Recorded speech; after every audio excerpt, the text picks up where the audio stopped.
Buenas noches, bienvenidos a la edición estelar de Costa Rica Noticias de este miércoles 26 de febrero de 2020. Estamos en vivo a las 7:02 de la noche. Les agradecemos que nos acompañes y que se informen con nosotros. Soy Ernesto Rivera. Y yo soy Eisel Chacón. Buenas noches, don Ernesto. Buenas noches, Eisel. Gracias por estar acá con nosotros. También buenas noches a quienes nos acompañan por la señal de 13 Costa Rica Televisión y por las redes sociales de Costa Rica Noticias. Esta noche le tenemos una edición cargada de información importante. Hoy se confirmó que la epidemia del coronavirus que inició en China ya llegó a Latinoamérica con un caso en Sao Paulo, Brasil. Así lo confirmaron hoy las autoridades de salud brasileñas y precisamente por este tema el ministro de Salud de Costa Rica anunció que ya tenemos en el país las pruebas clínicas para detectar el virus. Se trata de un examen que en cuestión de pocas horas puede detectar si la persona está o no infectada. El ministro de Salud, Daniel Salas, adelantó que los científicos anticipan que es altamente probable que en cuestión de semanas el coronavirus llegue a Costa Rica. Así es, sin embargo, el doctor Salas resaltó que Costa Rica tiene un sistema de salud robusto y con capacidad de enfrentar la enfermedad. Las autoridades piden a las personas extremar el lavado de manos, evitar las concentraciones de gente y si alguien está con síntomas, no asistir a los centros de trabajo. Esta noche vamos a desarrollar esta información relacionada con el coronavirus y además vamos a tener el estudio a un periodista de la agencia de noticias china CCTV para que nos comente de primera mano sobre la situación en China y las medidas que está tomando ese país para combatir la epidemia. Ahora, sin más demoras, vamos a ver nuestros titulares.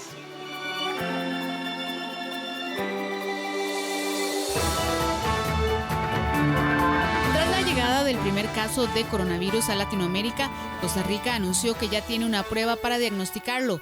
Hoy conversamos sobre el impacto de esta enfermedad en China con un periodista de la Central Televisiva de China. Este miércoles le traemos una edición más de Doble Check, que viene con un análisis de información errónea dada por el presidente de la República, Carlos Alvarado, en un foro internacional sobre incendios forestales en Costa Rica. Los casos penales por conductores en estado de ebriedad aumentaron. Según datos de la Policía de Tránsito, más de 200 conductores fueron sancionados en enero por conducir ebrios. De estos, el 75% fueron pasados al Ministerio Público. Este miércoles, en nuestra sección Animales en Libertad, le presentamos a un pequeño pero territorial reptil. Se trata del Anolis polypepis, una especie cuyo macho tiene un abanico anaranjado en su cuello. Y en información deportiva, el Real Madrid y la Juventus cayeron en sus respectivos juegos de la Champions League. El ministro de Salud aseguró que el coronavirus llegará al país en días o semanas. El jerarca dijo que las autoridades de salud ya tienen los sitios para las cuarentenas y los hospitales que atenderán a estos pacientes. A pesar de que en Costa Rica en este momento no se reporta ningún caso de coronavirus y no hay pacientes en cuarentena, el ministro de Salud, Daniel Salas, considera que la enfermedad llegará a Costa Rica en cualquier momento. Nosotros contamos con un sistema de salud bastante robusto, que ha tenido experiencias de bastante éxito, por ejemplo, lo que fue el enfrentamiento de la pandemia de influenza en el 2009, en donde pues se logró hacer la contención inicial, pero también sabiendo que el virus en algún momento iba a llegar y que eventualmente podía establecerse cadena de transmisión en la población. Recordemos que este fenómeno, por ser una enfermedad viral que se transmite por gotitas de saliva que se expelen en la tos y el estornudo, y que hay una cantidad de casos que cursan con síntomas muy leves o sin síntomas y que pueden transmitir la enfermedad, y que en realidad la globalización, justamente en donde no es imposible la trazabilidad absoluta de las personas a lo largo de sus rutas en los diferentes países, hace en realidad que la llegada de este virus, ya lo ha dicho la OMS, a diferentes países sea altísimamente probable en las siguientes semanas. Salas afirmó que el país ya cuenta con la prueba de laboratorio específica que sirve para diagnosticar la enfermedad conocida como COVID-19, cuyos resultados estarían entre 12 y 24 horas. El gerente médico de la Caja Costarricense de Seguro Social dijo que las instituciones trabajan duro para contrarrestar el coronavirus. Sin embargo, instó a los ciudadanos a no tocarse la cara, seguir el protocolo del estornudo y lavarse las manos constantemente. Estamos preparándonos con insumos, en caso de ser necesario, para todos los centros hospitalarios. Pero aquí es muy importante hacer un llamado a la población de que lo principal es el autocuidado. Este es un virus respiratorio que se transmite por contacto, por gotas de saliva. Por eso es muy importante el lavado de manos. Es muy importante el protocolo a la hora de toser o a la hora de estornudar. Es muy importante, si alguna persona está con síntomas respiratorios, no asistir a eventos masivos. Aquí también es muy importante recordar que si nosotros vamos a algún evento masivo y hay alguna persona de riesgo en nuestra familia, lo podríamos poner en peligro si nos contagiamos. Ante la consulta de Costa Rica Noticias de cuál sería el protocolo de los ciudadanos chinos y de otros países que ya han presentado casos de coronavirus, el ministro Salas afirmó que los ciudadanos procedentes de China y de estos países no tendrán restricción para ingresar al país por nuestros aeropuertos, puertos o vía terrestre. Los síntomas del coronavirus son fiebre mayor o igual a 38 grados, tos y dolor de garganta y en los casos más severos, dificultad respiratoria. Justamente en las noticias sobre la epidemia del coronavirus, la enfermedad llegó finalmente a América Latina. Brasil registró el primer caso en la región. Las autoridades de salud cariocas confirmaron hoy el diagnóstico de coronavirus de un brasileño de 61 años, residente en San Pablo. Había regresado hace 5 días de la región italiana de Lombardía. Este es el primer caso en América Latina. Ya en el mundo hay 2.800 muertos y 40 países infectados. Según las últimas cifras de la Organización Mundial de la Salud, en China hay unos 80.000 casos y cerca de 2.700 muertes. Fuera de China se han producido hasta ahora al menos 3.000 casos y casi medio centenar de muertos. En Europa, el país más afectado es precisamente Italia, más de 400 casos detectados y 12 muertos, que a su vez ha repercutido en países como Austria, Suiza, Croacia, Grecia, Argelia o Macedonia del Norte. Francia tuvo hoy su segunda muerte por coronavirus e Irán registra 19 muertos para un total de 139 casos. Entre estos, el viceministro iraní de Salud, han surgido también casos en Pakistán y en Georgia. En Estados Unidos, las autoridades dijeron que preveían una propagación de la epidemia en su país y animaron a las escuelas y a las empresas y a los gobiernos locales a tomar medidas de precaución como la anulación de eventos públicos. Las principales bolsas mundiales siguen operando con nerviosismo. Además, el precio del petróleo cayó este miércoles y el barril del crudo de referencia en Estados Unidos cayó a su nivel más bajo desde enero del 2019, en un mercado preocupado por el avance del coronavirus. Hasta ahora, los Juegos Olímpicos de Tokio 2020 se mantienen, mientras el gobierno japonés llama a reducir grandes eventos de masas en las próximas semanas por temor a la expansión del virus. Los Juegos Olímpicos están previstos para iniciar el 24 de julio y finalizar el 25 de agosto. Vamos a conversar ahora sobre el coronavirus con Liao Jinhua, sí, de la agencia de noticias china CCTV para América Latina. Buenas noches y bienvenido al set de Costa Rica Noticias. Buenas noches, muchas gracias por la invitación. Buenas noches, bienvenido. Buenas noches. ¿Cuáles son las principales ciudades de China que están afectadas por esta enfermedad y cuál ha sido el protocolo para contener el virus? De hecho, por el momento, en China la mayoría de las ciudades han sido afectadas por el nuevo coronavirus. Y yo, principalmente, yo nací en Wuhan, donde queda el epicentro del nuevo coronavirus. Pero también tengo algunas buenas noticias ahora para todos nosotros, porque a partir del día 18 de febrero, de hace casi 10 días, ya empezamos a ver un señal positivo de la curva de los casos.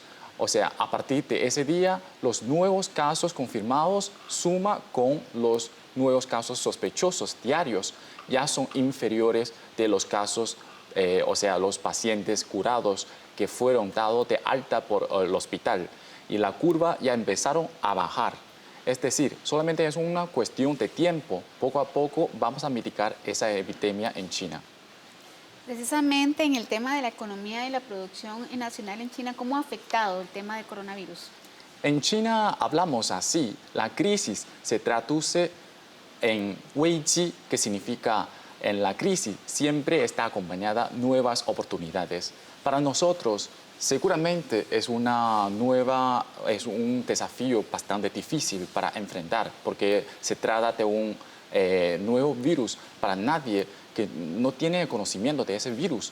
Pero también la gente son muy valiente y tiene su inteligencia para combatir con eso. Y para sostener la vida, para mantener el suministro, surgieron muchas aplicaciones nuevas para ofrecer servicios a la gente, para mantener la calidad de vida. Y también utilizan mucho los drones para entregar la comida, robots, esas cosas, para evitar el contacto entre los seres humanos, teniendo en cuenta que esa enfermedad, ese virus, se transmite entre seres humanos por las gotitas de saliva. Entonces, la mejor forma, la mejor manera para una persona saludable de quedar contagiada es quedarse en casa. Surgieron así muchas aplicaciones para tener teleconferencia, para tener educación por internet, y ese también es nuevas oportunidades para la industria. Y ahora el gobierno chino está esforzándose junto con su pueblo para revivir y recuperar la producción, porque sabemos que estamos en un planeta con destino común para toda la humanidad, y todos los países por la globalización está conectada, y la economía ocupa casi un 30% del peso de la economía mundial. Y cualquier cosa que pase en China puede afectar a la economía mundial. Así que el presidente chino Xi Jinping reiteró a partir de la semana pasada: la prioridad de nosotros ahora es garantizar y salvar la vida de los ciudadanos chinos. Pero por otro lado, necesitamos trabajar fuertemente para la recuperación y revivir la producción de todas las industrias de China. Hemos visto en la televisión y en las agencias de noticias imágenes de ciudades desiertas, todo el mundo en las casas, tratando de evitar el contacto humano que como usted dice, provoca el contagio. ¿Cuántas personas calculan que están aisladas o en cuarentena en China en este momento? Por este momento, a partir de este momento, todavía hay en mi ciudad, por ejemplo, hay 11 millones de personas. 11 millones de personas. Es casi doble del país de Costa Rica, pero está en cuarentena, está totalmente cerrada. Pero no solamente mi ciudad, es la provincia entera, que tiene totalmente como 60 millones de habitantes. Todos ellos están bloqueados, o sea, cerrada en la provincia sin poder salir. Pero la gente comprende porque son adultos y ellos saben que estamos en una situación muy complicada y todos necesitamos apoyar a las medidas a combatir ese virus. Pero la vida de ellos inevitablemente ha sido afectada, pero de alguna manera ha sido suministrado o mejorado de otras cosas. Por ejemplo, en mi casa, mi mamá recibe todos los días comidas por su pedido por internet. O sea, ellos pueden hacer pedido por internet. ¿Y cómo les llega? Le llega, es así, le explico los detalles. Mi mamá, por ejemplo, diariamente necesita las frutas, verduras frescas. ¿Cómo lo hacen? Ellos hacen ese pedido en algún grupo de WhatsApp. piden al jefe de grupo, pero cada grupo solamente tiene una función. Esos grupos solamente compran huevos y otro grupo solamente compran verdura y otros solamente compran frutas. Así ellos piden diariamente, yo necesito 12 huevos. Entonces el jefe va a comprar por mayor, porque ahora los supermercados y las tiendas de mi ciudad ya no abren, no está enfrentando al consumo de las personas particulares. Solamente venden a gran cantidad, a por mayor. Entonces el jefe de grupo va a comprar y luego distribuyen a ellos. ¿Dónde distribuyen? En un sitio amplio, vacío. Él va a extender las bolsas de esas comidas en ese patio, indicando por número. Y luego, por cada momento, él manda a las personas correspondientes a bajar de su casa para sacar su comida. Y uno por uno bajan sin encontrarse con el vecino. Es, exacto. Esa es la forma que ellos pueden tener el suministro de comida. Y también hay personas como voluntarios surgieron en China para apoyar esa situación. Como en mi residencia hay un señor, todos los días están comprando y preguntando a los residentes qué necesitan. Necesitan medicamentos porque él conoce farmacia y están comprando para ellos. Aquí tengo una foto bastante graciosa para mostrar a ustedes que él está volviendo así en casa. Podemos mostrar a nuestra... ¿La 3 me puede tomar ahí? La 3 sería. Sí. Aquí podemos ver esa foto. Es un señor que está comprando muchísimos medicamentos para los residentes. Lo que estamos viendo en la imagen son bolsas de medicamentos rotuladas para cada persona que vive en esa comunidad. Así es, sí. Y todo eso lo hacen por su propia voluntad y no cobran nada porque saben que estamos en una situación crítica y necesitamos trabajar juntos para superar esa epidemia. Porque a lo largo de la historia, la humanidad enfrentó a varias epidemias que en aquel entonces parecían insuperables, pero por los esfuerzos de todos lo conseguimos vencerlas. Y ahora estamos en una nueva batalla. Necesitamos todos los esfuerzos de nosotros juntos, ¿no? Afortunadamente, bueno, como usted lo decía, ya la curva de casos ha venido disminuyendo un poco. Sin embargo, el tema de la vacuna es un tema de preocupación. En las informaciones internacionales hemos visto que China ya está trabajando en la creación de una vacuna. ¿Cuál es el conocimiento que usted tiene acerca de esto y cuál sería la etapa de investigación en la que se encuentra?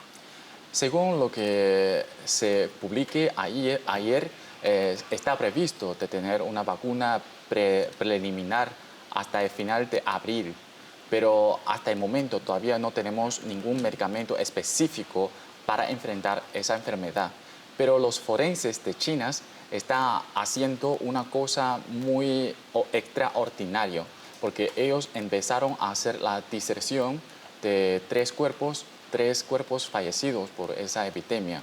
Y también como la Organización Mundial de la Salud agradeció a la contribución de los ciudadanos chinos por su apoyo y por sus esfuerzos, conseguimos avanzar en investigar cómo está avanzando, porque ahora sabemos que ese coronavirus no solamente ataca al pulmón, sino a otros órganos al mismo momento.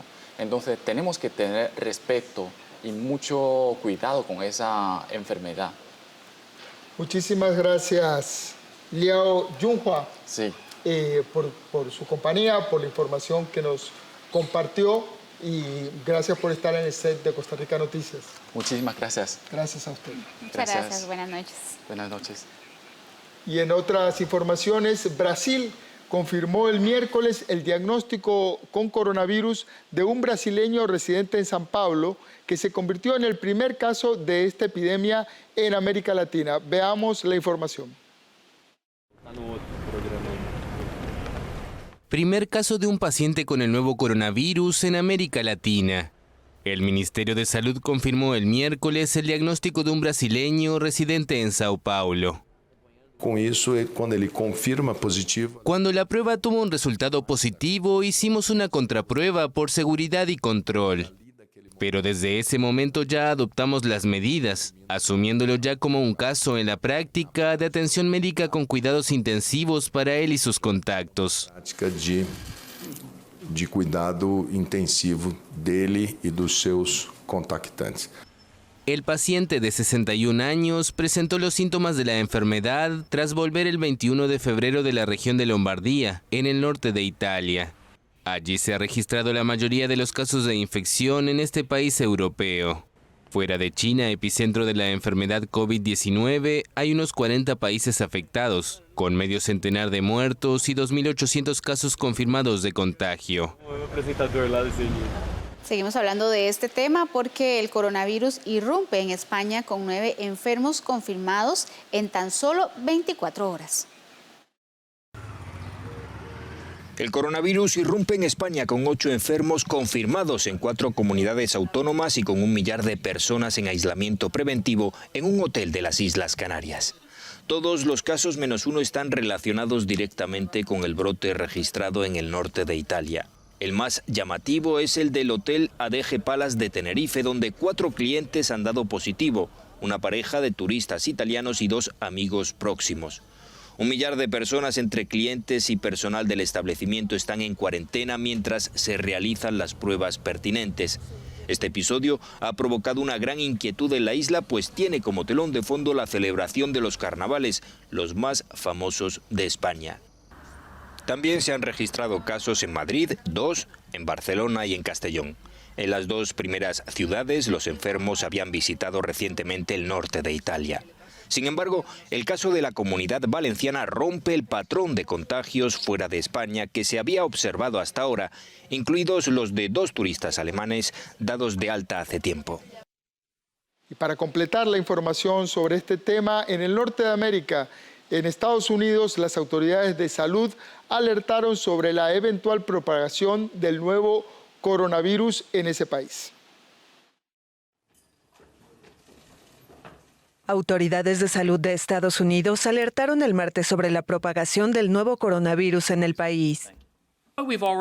Ya hemos estado trabajando estrechamente con socios estatales, locales y del sector privado para prepararnos para mitigar la propagación potencial del virus en los Estados Unidos, porque probablemente veremos más casos aquí, como lo hemos dicho a lo largo de este episodio. Los comentarios representan un aumento sustancial en el nivel de la amenaza por el coronavirus y llega en medio de advertencias de la Organización Mundial de la Salud de una posible pandemia. Estados Unidos ha registrado hasta el momento 53 casos. Se hizo también un llamado a gobiernos locales, empresas y escuelas a desarrollar planes de contingencia como la cancelación de concentraciones masivas o apelar al trabajo y educación a distancia. Según el Centro para el Control y la Prevención de Enfermedades, los hospitales podrían demorar procedimientos opcionales y aumentar el número de consultas telefónicas. Desde el Senado, el líder demócrata Chuck Schumer llamó al gobierno de Donald Trump a tomar acción inmediata ante la emergencia. Tenemos una crisis y la administración Trump está tratando de construir un avión estando a medio vuelo. El hecho duro del asunto es que la administración Trump ha demostrado una incompetencia elevada y peligrosa con respecto al coronavirus. Fuera de China, donde murieron más de 2.600 personas, hay 77.000 infectados. El virus se ha propagado en Irán, Italia, Japón, Singapur, Corea del Sur, Taiwán y Tailandia. Un soldado estadounidense estacionado en Corea del Sur arrojó resultado positivo al contagio con el nuevo coronavirus, según anunciaron el miércoles fuentes militares. Se trata del primer caso registrado entre las tropas de Estados Unidos en ese país. La sección de Cámara al Viales es presentada por Conavi, conservando, mejorando y construyendo la red vial nacional.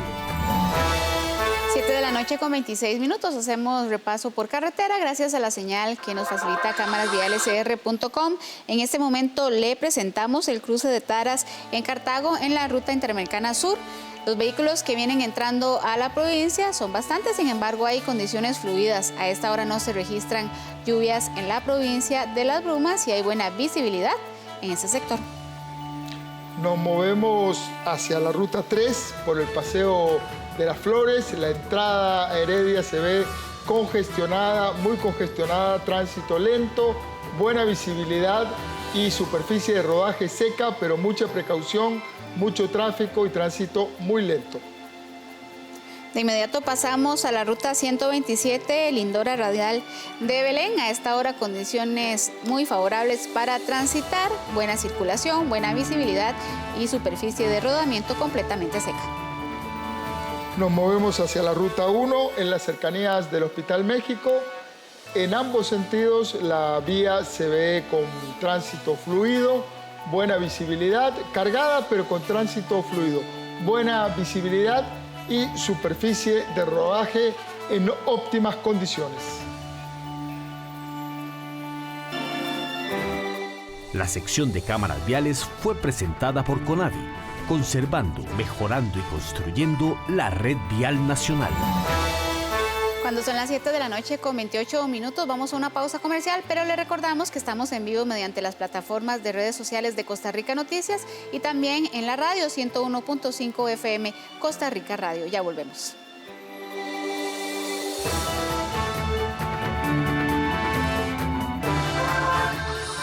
Este miércoles le traemos una edición más de Doble Check, que viene con un análisis de información errónea dada por el presidente de la República, Carlos Alvarado, en un foro internacional sobre incendios forestales en Costa Rica.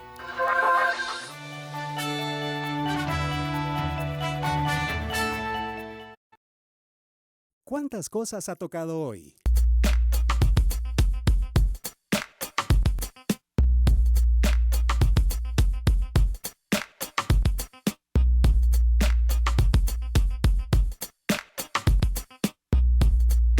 Libérese de los microbios. Lave sus manos frecuentemente con agua y jabón.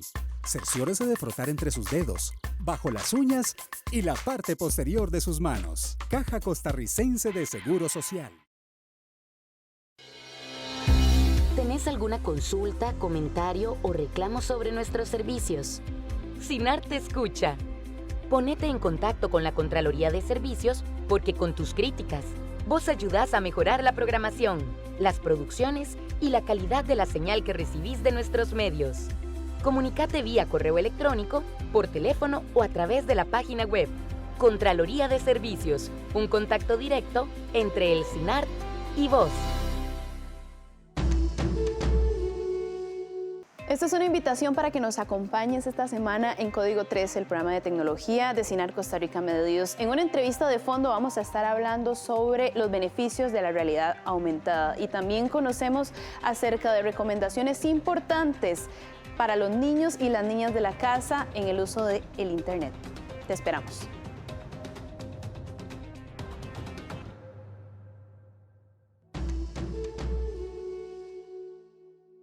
Bienvenidos a La Sazón que nos une, un programa donde chefs de cada provincia fusionarán sus mejores platillos en retos semanales para convertirse en el ganador de esta competencia.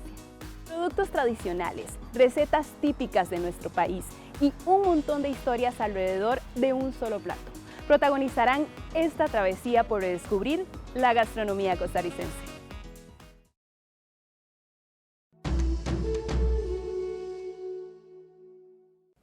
Estamos en la cuenta regresiva hacia el Bicentenario.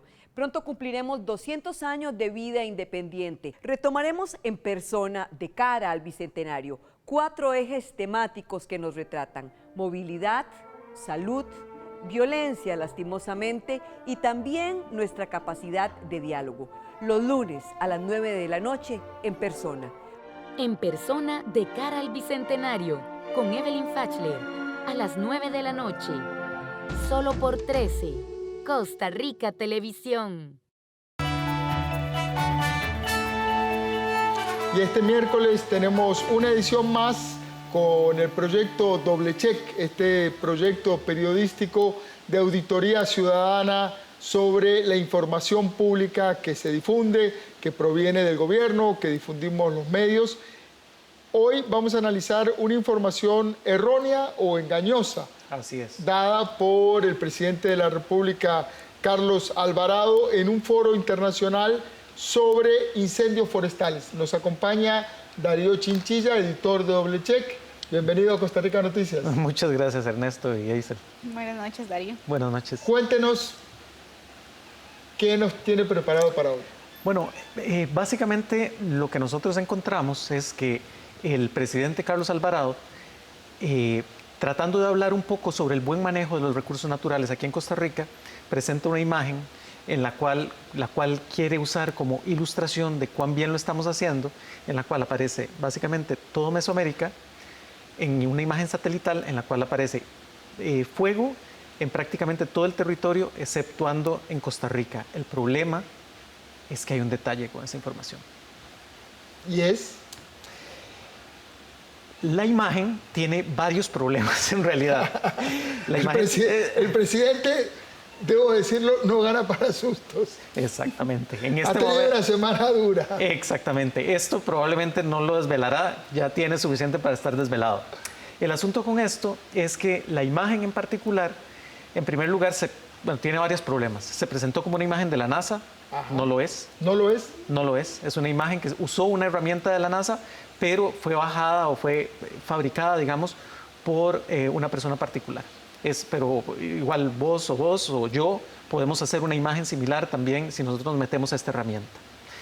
Otro problema es que esta misma imagen, que además se presentó en el marco de una conferencia internacional que se dio al mismo tiempo que la Asamblea General de las Naciones Unidas en septiembre pasado, se presentó ahí, se presentó también en medios de comunicación unas semanas antes, se presentó en redes oficiales y como que eso representaba la temporada de incendios del 2019, cuando en realidad era solamente un momento en abril del 2019.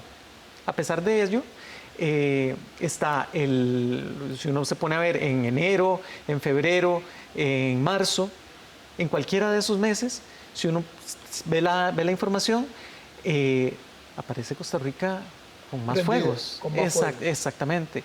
Lo que queremos decir con esto es que la imagen presenta una, si se quiere, valga la redundancia, una imagen maquillada o una imagen exagerada de cómo se comporta, digamos, los fuegos en el país.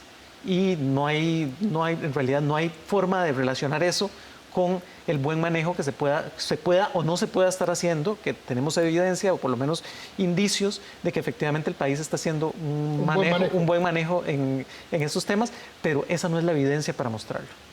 Vamos a ver ahora la nota, ¿qué le parece, Darío? Claro que sí, muchas gracias. Adelante.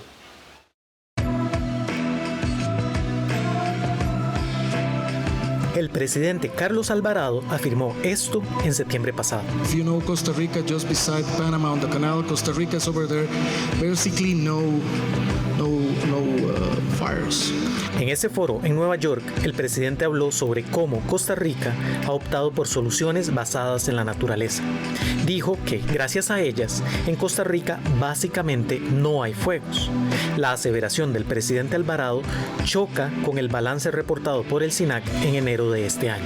La temporada de incendios del 2019 fue la más agresiva de los últimos 3 años. También pedimos ayuda a un especialista en la materia, el científico Arturo Sánchez Azofeifa. Su equipo hizo una revisión y no detectó un solo día desde enero hasta septiembre del 2019 en que no existieran fuegos en Costa Rica. El presidente usó como apoyo una imagen que dijo que había sido publicada por la NASA. En realidad no, el mapa de incendios fue sacado usando una herramienta de la NASA, pero fue provista por una persona en particular. El ministro de Ambiente, Carlos Manuel Rodríguez, fue quien compartió la imagen con el presidente. Esto fue lo que nos dijo sobre ese mapa. Nosotros no estamos diciendo que es ni oficial ni es 100% veraz, sino que es consistente con la información que tenemos en Costa Rica y con la información que se genera en Centroamérica, que es el hecho que en Costa Rica se genera menos fuegos que en el resto de la región. En resumen, el presidente Carlos Alvarado hizo 2 aseveraciones falsas en el marco de la Asamblea General de las Naciones Unidas en septiembre pasado. Primero, no es cierto que en Costa Rica no haya fuegos forestales. Segundo, el mapa que usó no fue publicado por la NASA. Visítenos en doblecheck.cr para conocer una versión ampliada de cómo el gobierno también indujo a error a medios de comunicación y a al menos un líder europeo, usando información científica.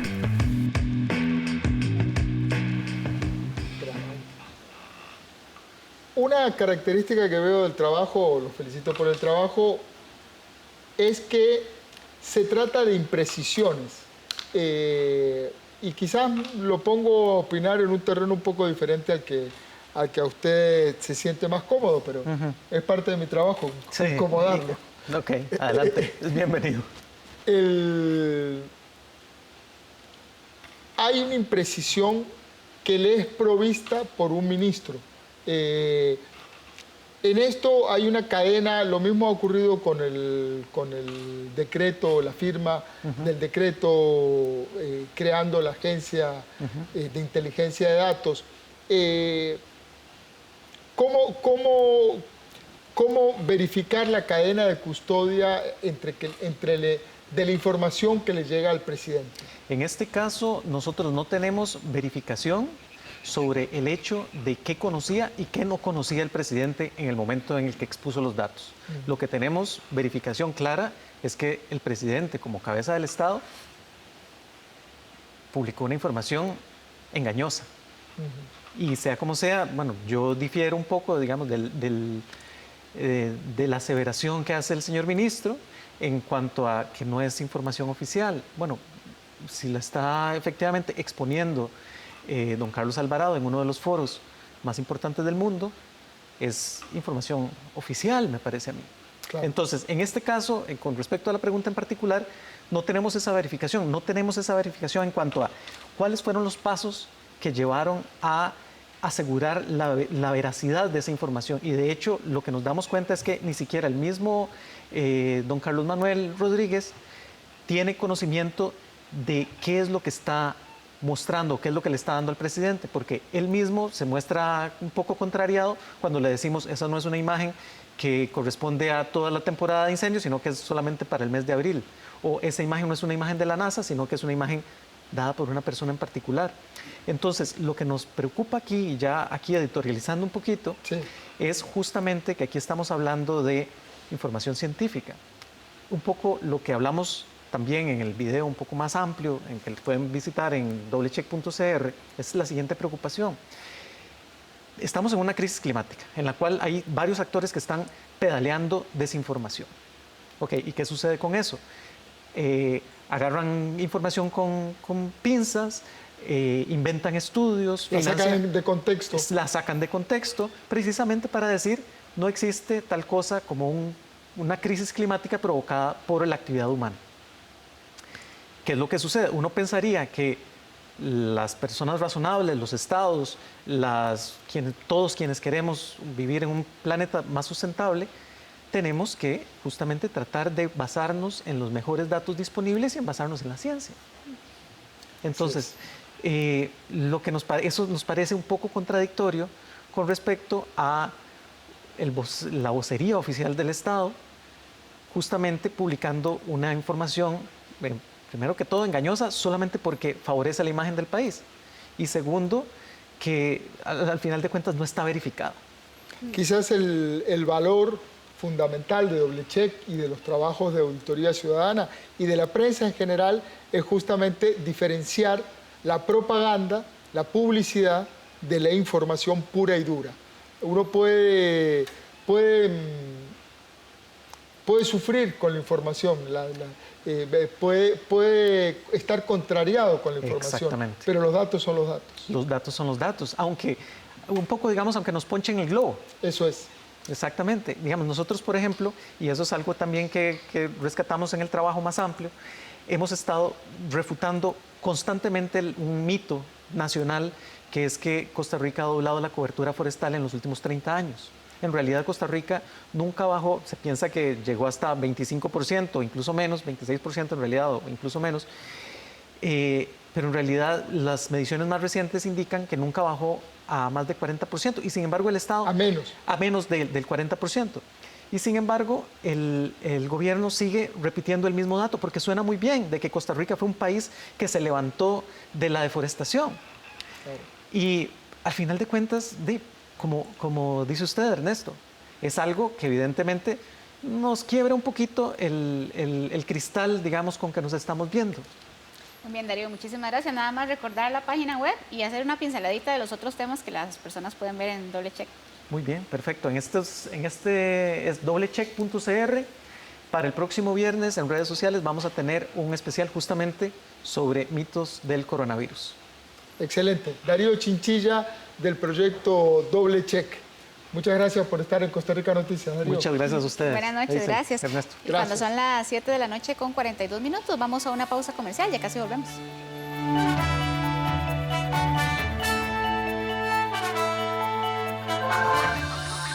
Los casos penales por conductores en estado de ebriedad aumentaron. Según datos de la Policía de Tránsito, más de 200 conductores fueron sancionados en enero por conducir ebrios.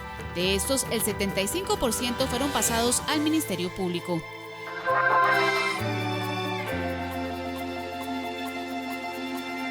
Ahorre con el Banco Popular, que solo grandes beneficios le traerá.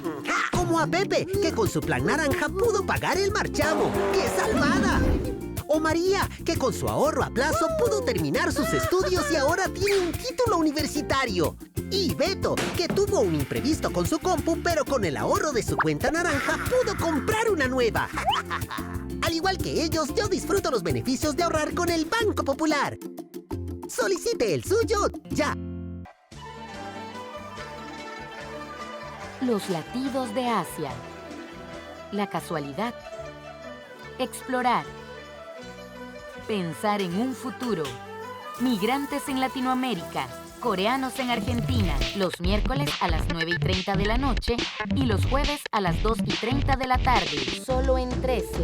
Costa Rica Televisión. Ay, no. Ay, no. Ay, no. Ay, Lenny me va a encontrar. Ay, es que a mí me da mucho nervio la cámara. Ay, los micrófonos y la gente. ¡Ay, no! ¡Ay, viene! ¡Ay! No te perdás las aventuras de los Pérez todos los días por 13 Costa Rica Televisión. Hola, ¿qué tal? El tema de la violencia contra la mujer sigue siendo un reto fundamental para Costa Rica. Todos los días decenas de mujeres son víctimas de femicidios, de abuso sexual, de violación y de otras múltiples formas de manifestación de la violencia de género. Hay mucho que hacer en el país, tenemos un gran reto y en eso todos y todas somos responsables. De eso vamos a hablar en Una Mirada esta semana. Acompáñenos. Popular Pensiones te presenta la tasa básica pasiva. Este indicador económico, utilizado como base para los préstamos en colones, se mantiene en 4.95%. Popular Pensiones te presentó la tasa básica pasiva. Y en temas nacionales, medidas como reformar el INA, avanzar con proyecto de jornadas excepcionales y un proyecto de inspección laboral son algunas de las propuestas que presentó la ministra de Trabajo ante los diputados para buscar la reducción de la tasa de desempleo más alta en la última década en Costa Rica. En una exposición cercana a los 60 minutos, la ministra de Trabajo, Yanina Dinarte, expuso las causas estructurales y coyunturales de por qué hoy el país tiene una tasa de desempleo del 12.4%, la más alta en la última década. Durante la presentación, la jerarca rogó a los legisladores que se apruebe una serie de proyectos para buscar disminuir esta tasa de desempleo. Necesitamos una reforma a la ley del INA. Ustedes tienen en sus manos el proyecto 21.738. Requerimos darle herramientas a esta institución. Es la llave del progreso. Necesitamos que tenga siempre la llave a mano para seguir abriendo puertas. Hemos planteado nuestro apoyo a avanzar en la discusión del proyecto de jornadas excepcionales. Hay una gran oportunidad también, pero por supuesto también tenemos grandes retos. Por supuesto que tenemos que atender y velar porque las mujeres no solo puedan insertarse en las actividades y en más actividades productivas, sino que también tengan soluciones de cuidado. También hemos insistido en la necesidad de contar con un proyecto de inspección laboral. Necesitamos incorporar un modelo preventivo para no cerrar empresas y, por el contrario, acompañar a las empresas para que logren dar pleno cumplimiento a los derechos laborales. Sin embargo, la presentación de la ministra de Trabajo no satisfizo a los diputados y diputadas del primer poder de la República.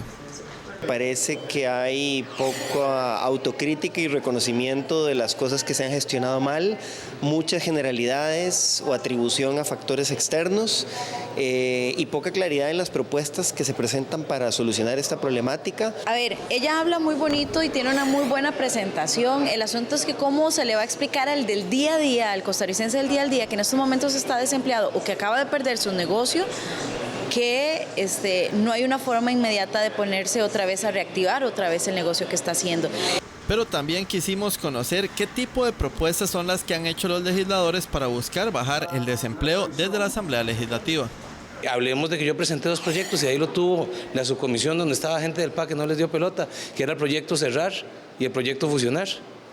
Y ahí durmió el sueño de los justos y eso era para reorganizar el Estado. Lo más importante es que las pymes se puedan acercar a la Caja Costarricense de Seguro Social.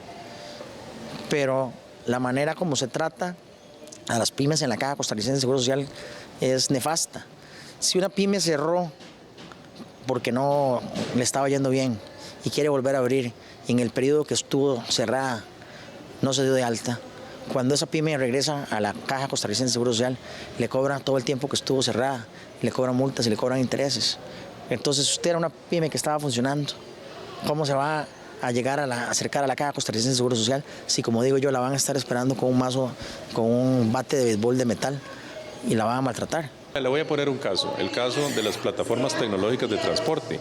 El proyecto ni siquiera está convocado y estamos hablando de miles de personas que dependen de eso. No solo los taxis formales, sino también quienes trabajan en las plataformas. Hablamos de más de 20,000 que se reportan en Uber, hablamos de más de 5,000 que se reportan en Didi.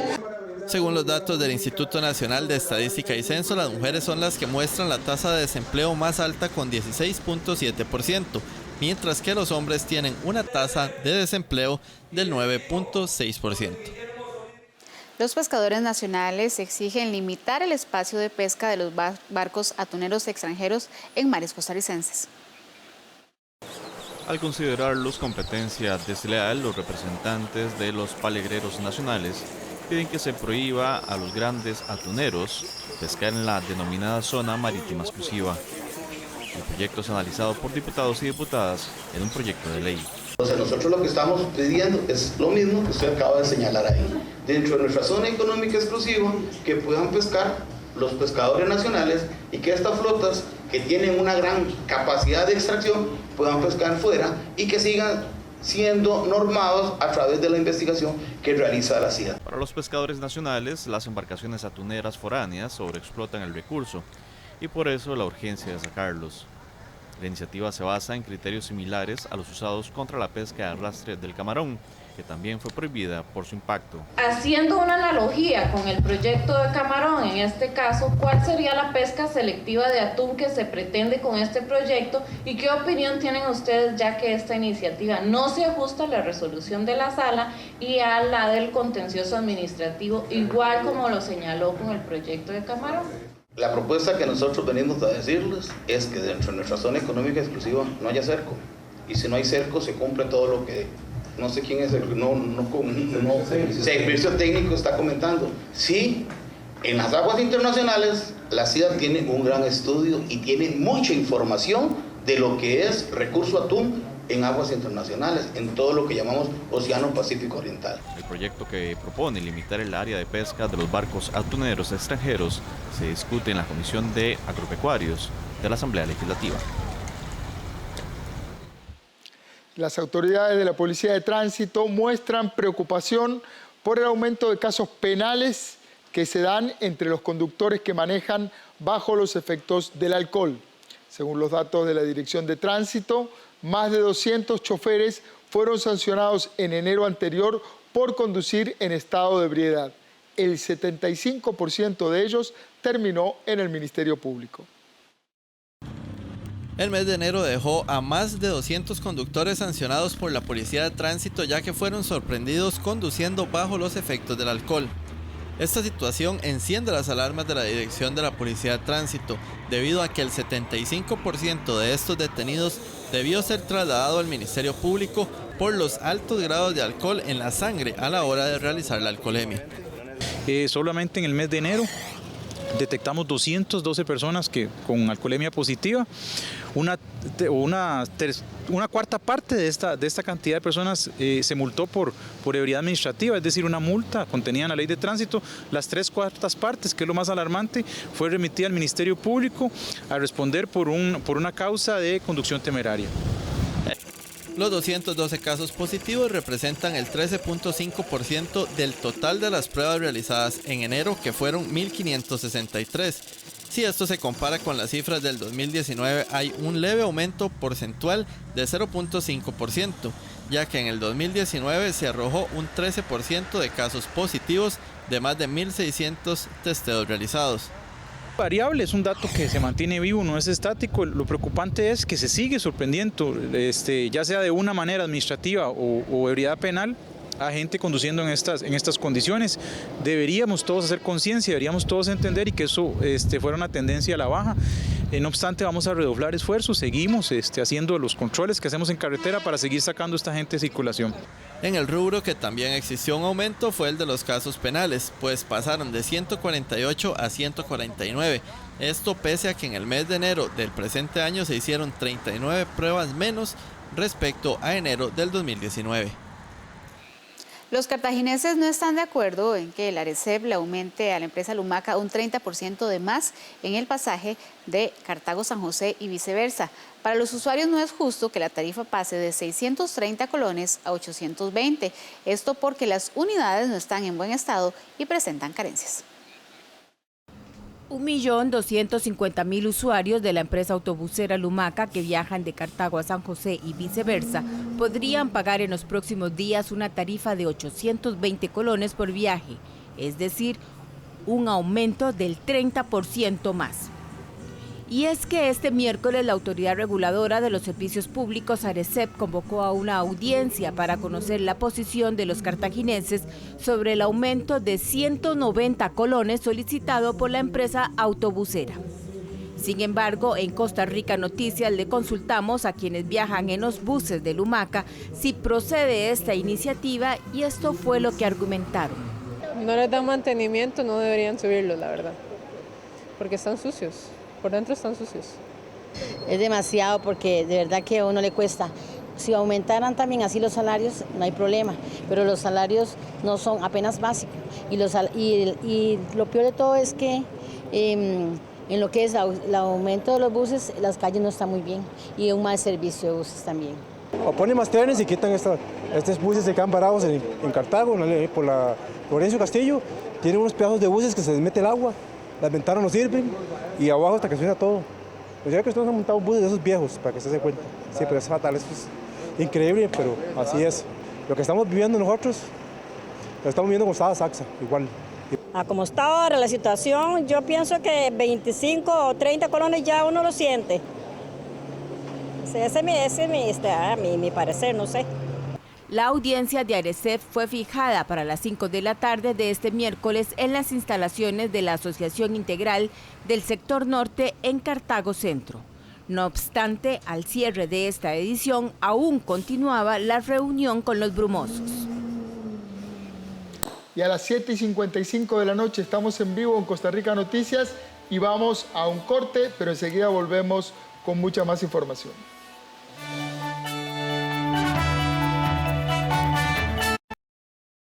¿Cuántas cosas ha tocado hoy?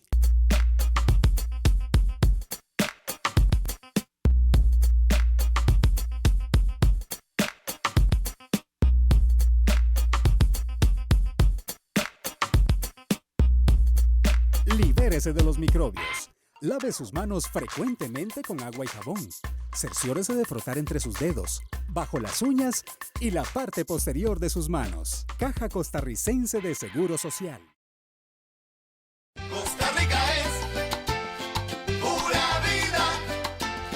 Costa Rica es. José, muchas mujeres, no está Carolina para que lo confirme, pero muchas mujeres enfrentan problemas de dolores por el síndrome premenstrual. Y eso realmente no solamente unos días, sino varios meses también hasta con ese problema. Así es, mañana vamos a estar dándole consejos sobre cómo a través del yoga pueden aliviar esos malestares. La esperanza tejiendo al futuro, un pueblo en marcha pero sin apuros.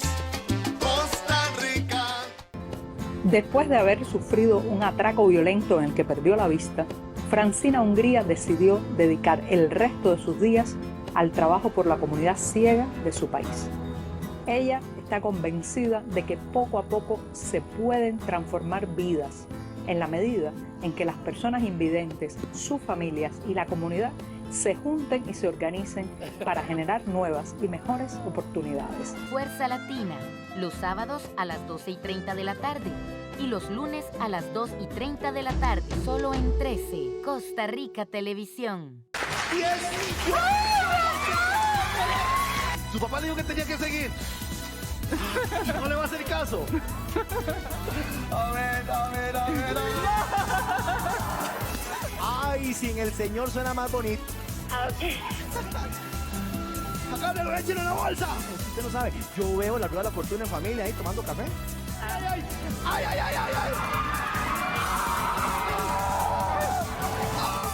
Se me olvidó lo que seguía.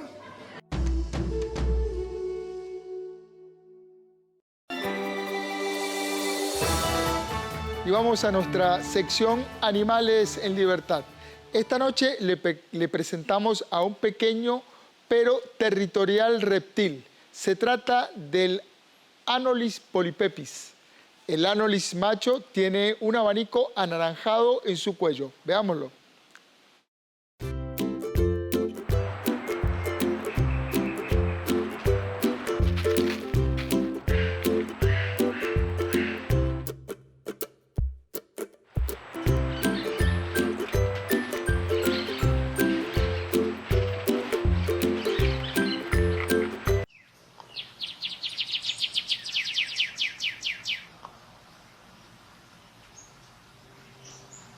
Le presentamos al Anolis polypepis.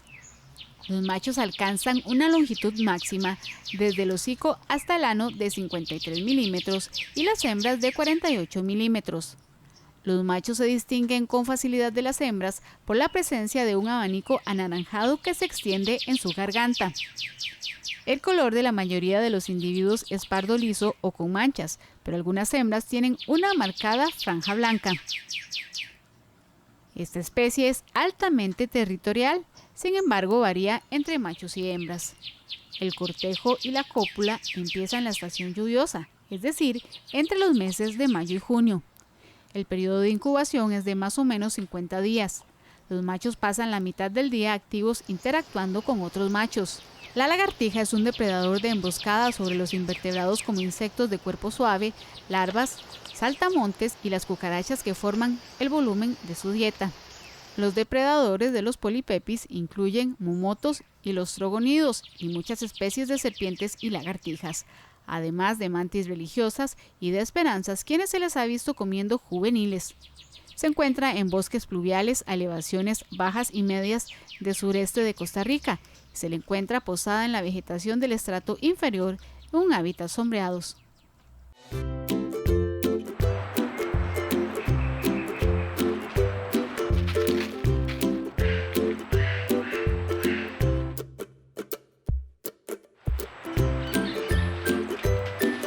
Las estrategias de la naturaleza y las formas de la naturaleza no dejan de sorprenderme. Aprendo mucho con esta sección. Así es, aprende uno mucho. Casi me atraganto con el nombre de él. Aprende uno mucho sobre el comportamiento y también sobre esos nombres que a veces son un poco extraños. Los científicos a la hora de ponerle nombre a los animalitos sí, se ponen creativos. Muy creativos. Así es. Bueno, y cuando son las 8 de la noche con 1 minuto, hacemos una pausa comercial. Cuando regresemos, nuestro director Ernesto Rivera conversará con el fotógrafo Eugenio García Chinchilla. Le recordamos que puede hacer sus consultas mediante las plataformas de redes sociales de Costa Rica Noticias en Facebook, Twitter y YouTube, y que estamos, por supuesto, en vivo también por estos medios y también por la radio 101.5 FM Costa Rica Radio. Ya volvemos.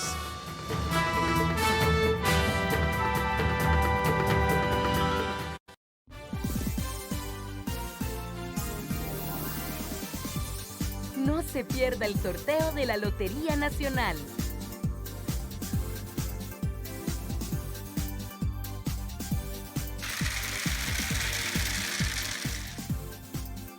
En vivo, todos los domingos a las 7:30 de la noche. solo por 13. Costa Rica Televisión.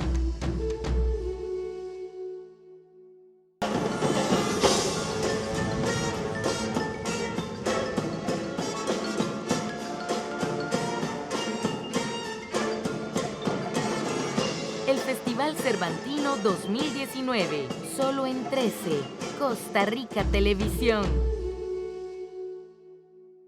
Esta semana, en Punto y Coma, nos acompaña la escritora María Pérez Iglesias, quien nos presenta su libro Super Mappy y la Cueva de las Palabras. Conoceremos las aventuras de una niña superhéroe quien se emociona por estar entre las pequeñas de la Escuela República del Perú. Punto y Coma.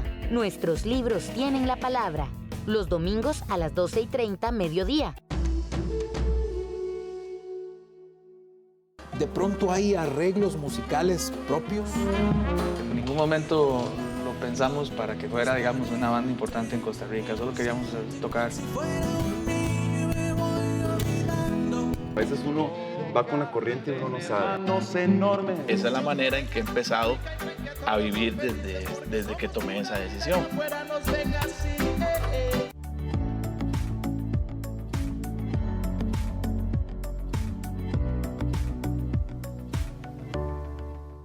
Siempre he tenido esa idea de si un grano de arena puede inclinar una balanza, una persona puede hacer la diferencia.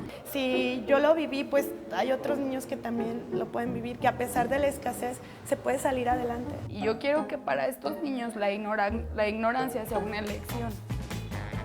360, los viernes a las 10:30 de la noche. En 13, Costa Rica Televisión. Me tardé más de 10 años en poder poner en palabra como la situación que yo estaba viviendo en ese momento. Una falta de comunicación enorme. Pues sí había mucho amor y mucha admiración de las dos partes, pero la brecha y la confianza, pues, y hasta los mismos objetivos de vida, pues ya se habían ido, se desvirtuaron, ¿no? Los domingos a las 12 mediodía y a las 5:30 de la tarde, solo en 13, Costa Rica Televisión. La Pulpería, una serie que marcó al pueblo costarricense por su fuerte compromiso con nuestros valores y costumbres. Naín, Chepita, Lolita y todos nuestros queridos personajes llenarán nuevamente nuestra pantalla de aventuras y carcajadas. La pulpería más divertida del país, de lunes a viernes a las 10:30 de la mañana. Solo por 13, Costa Rica Televisión.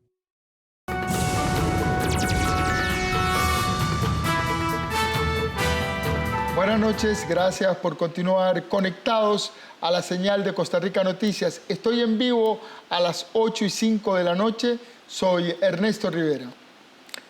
La primera fotografía de la historia se hizo en 1824.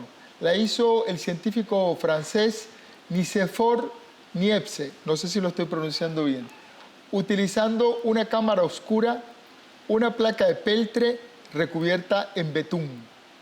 De ahí para acá, la fotografía no paró de crecer como herramienta, como expresión artística y en los últimos años como fenómeno social y antropológico.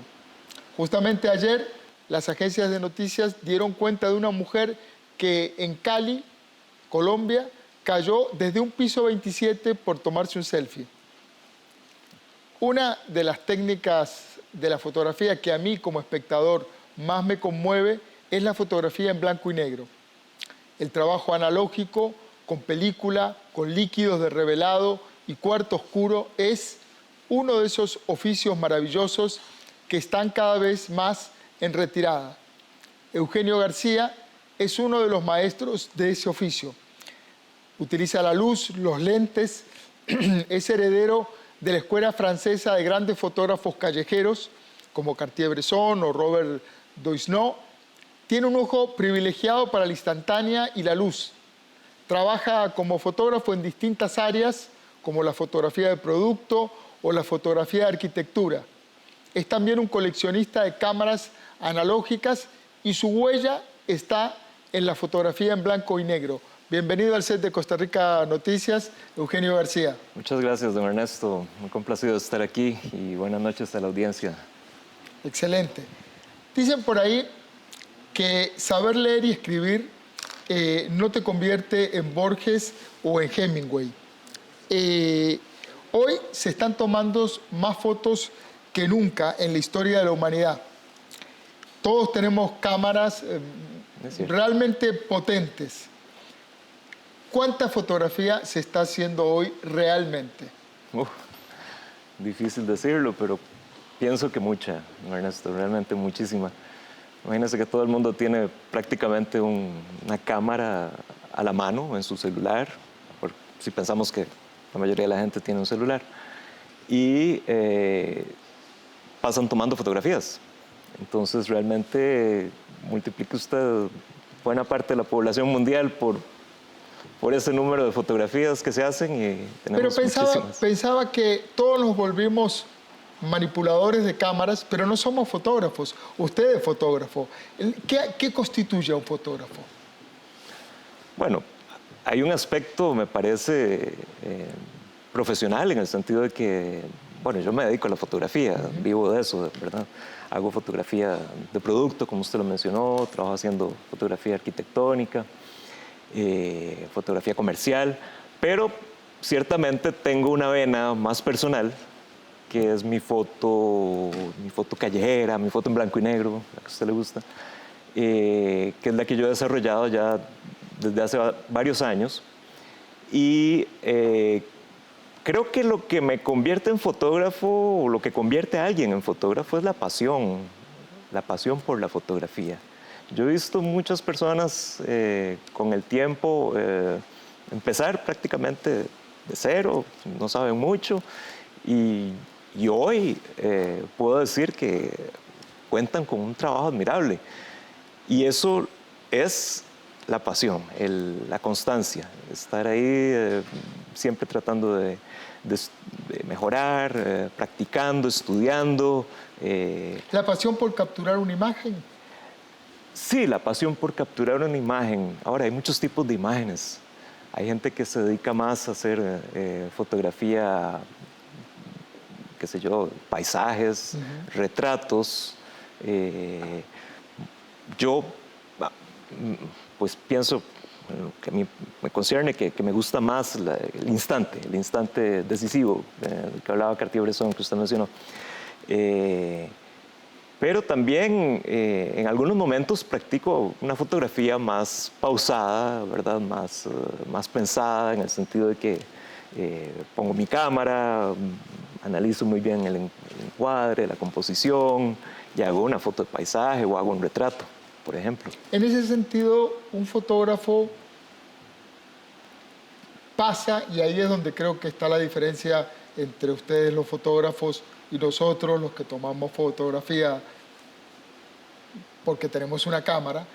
Hay un concepto artístico, hay un aliento artístico, una intención de capturar un elemento que no es un simple momento, no es mi foto con mi familiar o con mi perro, ¿verdad? Hay como un aliento diferente. Es un modo de expresión. Yo pienso que, bueno, la mayoría de la gente, prácticamente todo el mundo sabe leer, escribir, en este país por lo menos, y usted puede tener un bolígrafo en el bolsillo y escribir muchas cosas. Eso no lo convierte, ¿verdad?, en un gran poeta. Claro. Igualmente sucede con la cámara. Creo que se necesita tener esa aproximación artística al evento fotográfico, y ahí creo que ocurre una transformación a través de la mirada y el uso que usted le dé a la herramienta cámara para obtener un resultado que se pueda calificar de artístico. Ahora, ese debate sobre el arte fotográfico, yo no dudo que la fotografía sea un arte, pero es un viejo debate. Cuando empezó la fotografía se dudaba, no se creía que la fotografía fuera un arte. Hubo polémicas. ¿Demoró la fotografía en acceder al trono de las artes. Sí, incluso en el siglo XIX, Baudelaire, por ejemplo, el gran poeta francés, sostuvo una polémica en la cual él decía que la fotografía no era un arte. Y bueno, con el tiempo se comprobó que sí. Hace poco estuve leyendo, esta semana, salió un artículo publicado sobre el aniversario del cumpleaños de Ansel Adams, que es un gran maestro, que fue un gran maestro norteamericano, y decía que él había convertido la fotografía en arte. A mí me llamó la atención el título, sí, porque, bueno, él no convirtió la fotografía en arte, pero ya la fotografía era un arte desde antes. Él la llevó a otro nivel, eso sí. Eso sí, y también creo que hay fotógrafos, artistas, en distintas ramas de la expresión, personas que hacen un trabajo extraordinario y que ponen en evidencia que ese oficio, esa profesión, tiene unas potencialidades diferentes a otras. En el caso de Ansel Adams, en el caso de Cartier-Bresson, que decíamos, de Robert Capa. La imagen fotográfica y la cámara, pienso que es prácticamente la única herramienta que nos permite fijar el momento. Imagínese usted qué diferente sería el mundo actual sin la fotografía. No tendríamos noción de grandes eventos de la historia que ocurrieron en el siglo XIX, en el siglo XX, ¿no? Imagínese usted todas esas imágenes de la Segunda Guerra Mundial el mismo Miralles en Costa Rica. Gómez Miralles, o sea, ¿qué imagen tendríamos de San José o de la historia de San José si no tuviéramos esas maravillosas fotografías del gran maestro que fue Gómez Miralles? Nos da una visión diferente de la San José actual, pero esa visión queda en nuestro ser, en nuestra memoria, y creo que eso, por ahí creo que también está el fenómeno artístico, ¿verdad? Porque trabajar con la fotografía es trabajar con la memoria, y hay muchas maneras de trabajar con la memoria y estimular la imaginación y el asombro, porque pienso que mucho de esto también tiene que ver con el asombro, que es como el asombro de los filósofos, ¿verdad? Usted se asombra frente a un hecho. En su caso, usted trabaja mucho foto callejera y instantánea. ¿Cómo logra resolver en segundos la luz, la composición, el diafragma, la película que tiene puesta? ¿Hay un instinto fotográfico? Puede ser, pero ya son muchos años también practicando eso. Se convierte en algún momento casi en una cuestión bastante mecánica. En el sentido de que, bueno, yo uso una cámara, usted lo mencionó, una cámara, todavía la uso analógica, pero por supuesto para otro tipo de trabajos comerciales yo tengo mi cámara digital, mi equipo digital, pero a mí me gusta seguir trabajando la fotografía análoga o fotoquímica, como me gusta llamarle, para ese tipo de trabajo, porque los parámetros de mi cámara son muy sencillos, entonces no tengo que estar pensando mucho, meterme en menús, No, yo parametro la cámara para tenerla lista de acuerdo a la luz que tengo en ese momento, yo la mido o la calculo al ojo, calculo una distancia focal que me permite tener un rango de enfoque amplio y voy a lo... ¿Y sale de casa? Salgo de casa. Muchas veces sí, con la cámara al hombro, o a veces incluso voy en carro y ando con la cámara al lado, porque puede ocurrir algo inesperado, porque la fotografía callejera es un arte de lo inesperado. Hay que estar ciertamente muy atento, hay que ser observador, y creo que eso uno lo va forjando con el tiempo. Y es ahí donde tal vez se convierte en algo instintivo, porque ya usted ve la imagen y rápidamente compone o se ubica en el lugar adecuado para que esa fotografía quede de la mejor manera, o digamos que corresponda a lo que usted quiere expresar en ese momento. Y hay que pensar rápido. Hay que pensar rápido. Sí, hay que pensar rápido, efectivamente. Usted vivió mucho tiempo en París. Sí. Allí estudió cine. Correcto. ¿Cuánto influyó esa escuela francesa en su manera de hacer fotografía y qué otras influencias reconocen en la obra? Bueno, creo que me influenció bastante, pero en realidad esa influencia viene de mucho antes, porque mi padre había estudiado también en Francia hace muchos años, antes de la Segunda Guerra Mundial. Él fue cardiólogo y estudió medicina, pero tenía una pasión por la fotografía. Y yo de niño miraba aquellos álbumes que él tenía, que había constituido en aquellas épocas, y a mí me maravillaba ver esas imágenes en blanco y negro. Creo que también viene ahí, ¿verdad? Esa pasión por el blanco y negro. Imágenes en blanco y negro, muy nítidas, muy bien definidas, que a mí me encantaban. Y luego tuve la oportunidad de ir a Francia, efectivamente, y estudié cine, y eso, bueno, lo pone uno en contacto con el medio artístico y todo. Y yo llegué a conocer, ver la obra de grandes fotógrafos franceses, que sin embargo, bueno, algunos ya los conocía de nombre, por supuesto. En aquella época no había internet, no podía uno como consultar muchas imágenes, uno sabía que existían ciertas imágenes, pero era difícil también el acceso a los libros, ¿verdad? Y en ese momento pues ya allá hay muchísima variedad, hay libros de arte fotográfico editados para eso, ¿no? Y entonces pues se me abrió un mundo, podía ir a exposiciones, podía ir a visitar sitios, digamos, míticos en la fotografía, como es el Festival de Arles, que es un festival fotográfico que se hace todos los años en Francia, y tuve la ocasión de ir ahí y ver muchísima fotografía. Eso, hay una educación visual.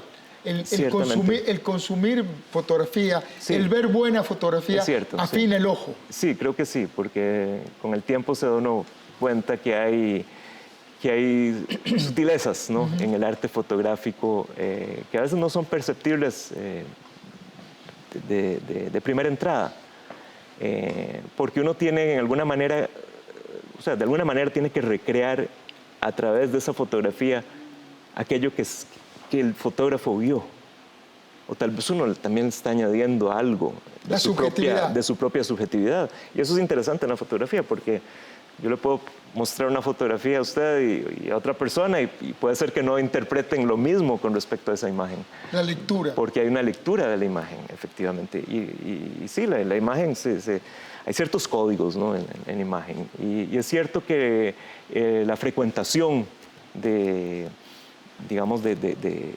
las imágenes, de la cultura fotográfica, le permite a uno tal vez leer mejor lo que hay implícito en ciertas imágenes.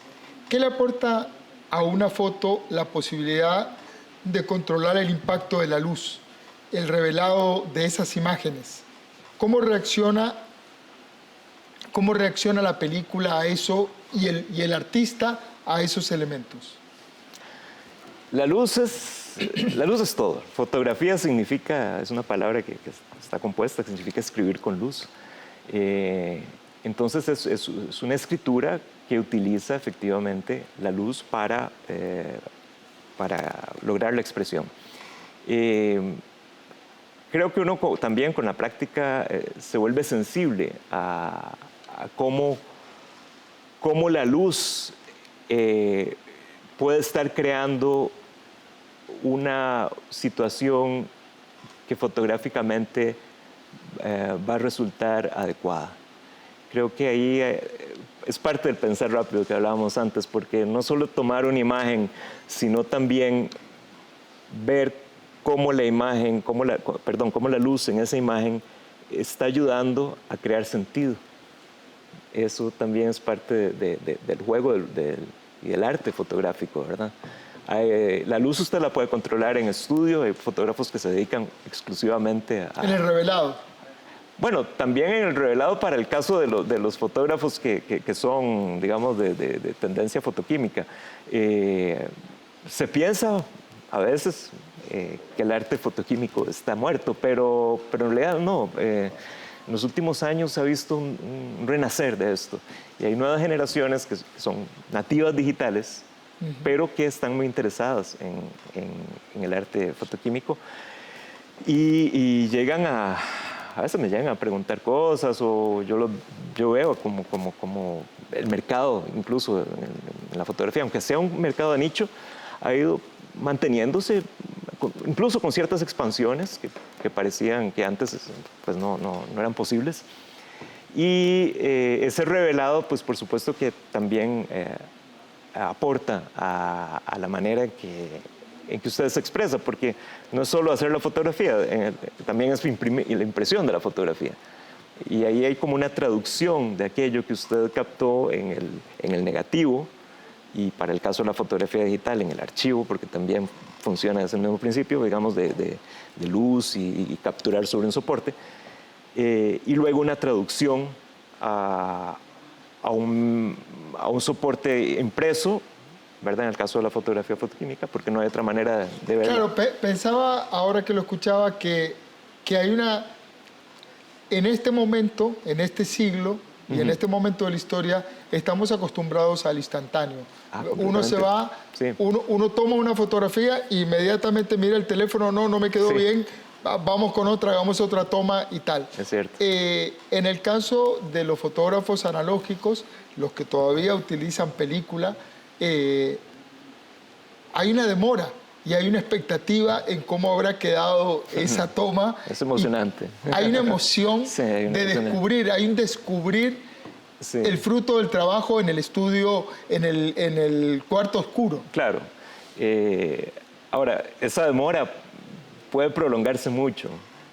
Por lo menos en mi caso, porque a veces yo pues monto un rollo en la cámara y me puede durar. A veces se me va muy rápido, pero también a veces me puede durar semanas o meses ahí, ¿verdad? Porque tal vez no encuentro la imagen que me hable mucho y que quiera capturar. Entonces, pues ando con la cámara, pero no ando cargada con el rollo, con otras imágenes. Sí, y a tal punto que cuando revelo a veces me sorprendo de aquello, pero ya se me había olvidado que había tomado esas fotos. Entonces, pues vuelvo a verlas y me sorprende o no el resultado. A veces uno pues tiene sus decepciones también, creyó que había capturado algo de una manera y resulta que no, que algo técnico le falló, porque igual uno comete errores, ¿no? Puede fallar la técnica también. Entonces es un redescubrir un trabajo que estaba ahí, que uno no podía ver de manera instantánea, pero pienso que eso también tiene su atractivo. El trabajar con una cámara de este tipo le permite a uno estar más atento al entorno, porque no está tanto pensando en cómo quedó la foto, ¿verdad? O manipular un montón de parámetros técnicos, sino que está más atento al entorno y a ver qué puede capturar. Que es una metáfora de la vida, ¿verdad? Es vivir el momento presente. Estar conectado con el momento en el que uno está. Correcto. Mucha gente hoy... mucha gente, digo, y me incluyo, estamos en redes sociales y estamos atentos a que me llegó un mensaje y estoy hablando con una persona y a la vez con varias más que están fuera de este ámbito físico, que están en el teléfono, etc. Esta fotografía analógica tiene uno que estar conectado al momento. Conectado al momento y a otro ritmo, me parece, ¿verdad? Había ese movimiento del slow food, ¿verdad? Comer despacio, porque en algún momento la gente pues no tenía ni tiempo para comer. Igual sucede con la fotografía. Ver despacio, analizar, tener otro tipo de relación con la imagen. Creo que tal vez es eso lo que aportan este tipo de cámaras, que a veces son, usted mencionó que yo tenía una colección, sí, pues es pequeña colección, pero sí, algunas cámaras son muy viejas, ¿verdad? Justamente, como parte de esa pasión por la fotografía, usted tiene varias Leicas, tiene cámaras de caja, sí. Y incluso hace poco fabricó una cámara reflex con una impresora en 3D. Eso fue un proyecto... ¿Cómo fue ese proceso? Es mezclar dos tecnologías distanciadas en el tiempo. Usar una impresora 3D para imprimir una cámara fotográfica reflex. Sí, figúrese que había una muchacha que tuvo un proyecto de impresión de cámara 3D y lo puso al público para que pudieran bajar los archivos Abiertos. abierto, sí, open source, como que llaman. Y entonces yo bajé los archivos, ponerse en contacto con ella y ella le daba el permiso, bueno. Y con un amigo muy cercano, que es un especialista de la impresión 3D, Jean-Marc Steinmans, que es un amigo común belga, tuvimos esta idea de hacer esa cámara, lástima que no la traje, ¿no? Pero es una cámara impresa en 3D que bueno, he usado con algunos resultados. Tiene sus detalles todavía que tenemos que afinar, ¿verdad? Pero ha sido una experiencia interesante, por supuesto. Muy lindo proyecto, digo, conectar esos dos momentos de la historia. Exactamente, son lo último en la tecnología, porque la tecnología de 3D, de impresión 3D, va a cambiar el futuro, o sea, realmente el panorama, lo que vemos en los próximos años. Yo he visto, ya se imprimen, hasta tejidos humanos, se imprimen, el otro día estaba viendo que habían impreso casas. Casas, sí, y de una forma muy rápida. Y se imprimen piezas de recambio, ¿no? Entonces esto permite que, por ejemplo, los stocks que tienen las compañías de piezas de recambio, de repente ya no van a tener que tenerlos ahí en bodegas, sino que lo van a imprimir a la demanda del público. Eso es todo un mundo interesantísimo. Y eso tan novedoso, tan actual y tan prometedor, se conjuga con algo muy antiguo, que es la fotografía en su manera tradicional, con placas, con rollos, ¿verdad? Es una linda mezcla. Es una linda mezcla, pero yo creo que este mundo actualmente nos permite eso, recuperar también cosas antiguas y saber redescubrir su valor, porque no es que hayan dejado o sea, nunca dejaron de tener valor. Sencillamente olvidamos algunas veces sus valores. Y hoy en día estamos redescubriendo muchas cosas, ¿no? Esta pasión por lo vintage, ¿verdad? Por lo antiguo, por lo que era de otras épocas, pero de repente con unas cualidades que no son repetibles hoy. Que los hacen únicos. Que los hacen, sí, eso en todos los campos. Usted ve cámaras, carros, ropa. Hay un concepto del original, que es oriental, que dice que el original no es lo que se hace primero, no es quien lo hace primero, sino lo que no se puede copiar. Y eso que usted dice, eso que tenía una cámara analógica, era esa impronta que la transformaba en una herramienta... Una herramienta única y además muy duradera. Es que hoy en día yo veo que las cámaras no sé, tienen demasiados componentes electrónicos y sabemos que esto falla y bueno, la cámara, a mí no me duran mucho en realidad las cámaras digitales, pero sí tengo cámaras que tienen más años que yo. Ya yo tengo bastantes, ¿verdad? Y ahí siguen funcionando. Y eso es que había una manera en la construcción antes que era muy resistente y como por ser piezas mecánicas o completamente metálicas. Recuperar. La fotografía es capturar y usted tiene el oficio además de recuperar ese arte fotográfico que pervive y que nos aporta un elemento de arte. Eugenio García, muchísimas gracias por su tiempo. Muchísimas gracias, don Ernesto. Gracias por estar en el set de Costa Rica Noticias. Muy amable, muchas gracias por la invitación. Muchas gracias, Ernesto.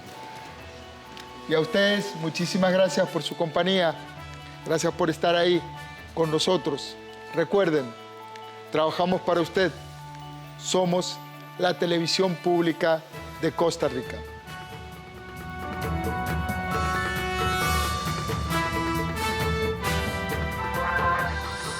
Y en información deportiva, el Real Madrid y la Juventus cayeron en sus respectivos juegos de la Champions League.